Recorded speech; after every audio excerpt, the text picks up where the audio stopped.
প্রথমে বলবো ওটা ওই দলের ব্যাপার, কারণ ওই দলের বিধায়ক।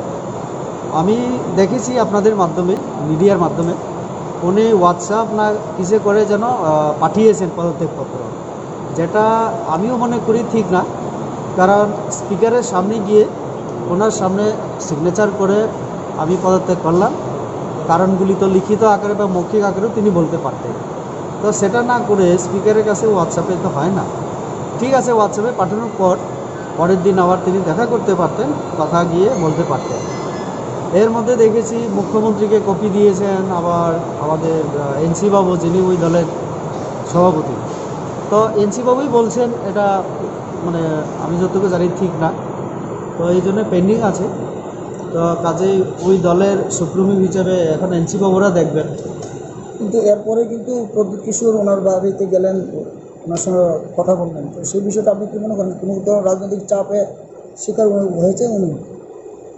রাজনৈতিক চাপ আমার মনে হয় সিমলা তমাকারিতে, যেটা এডিসি নির্বাচনে আমরা দেখলাম, বিপুল বুথে জয়যুক্ত হয়েছেন আমাদের রবীন্দ্র দেববর্মা। উনি মথার লোক।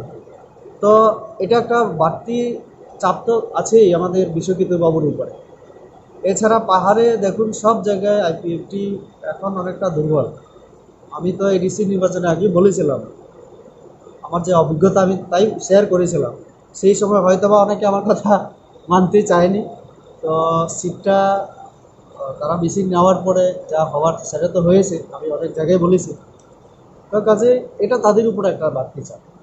কিন্তু রাজনীতি মানে তো সেটা, যে রাজনীতি মানেই অনিশ্চয়তার ইয়ে, আর সবসময় একটা প্রেসারে তো থাকবে, জনগণের জন্য কাজ করতে হবে। কাজ করতে না পারলে সেটা আরও চাপটা বেড়ে যাবে। তো উনি এমএলএ হিসাবে এলাকায় কি কাজ করেছেন উনি জানেন।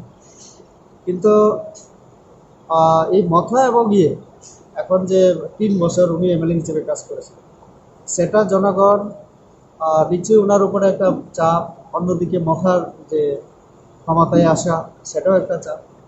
আর বাকি তো তাদের দলের কথা উনি জানেন। আপনি কি মনে করেন বিজেপির উপর কোনো প্রভাব পড়তে পারে ওনার পদত্যাগে? উনি যদি কোথাও চলেও যান আর বাকি যদি ঠিক থাকেন, আমি মনে করি এত মানে বিজেপির উপরে চাপ আসার কথা না।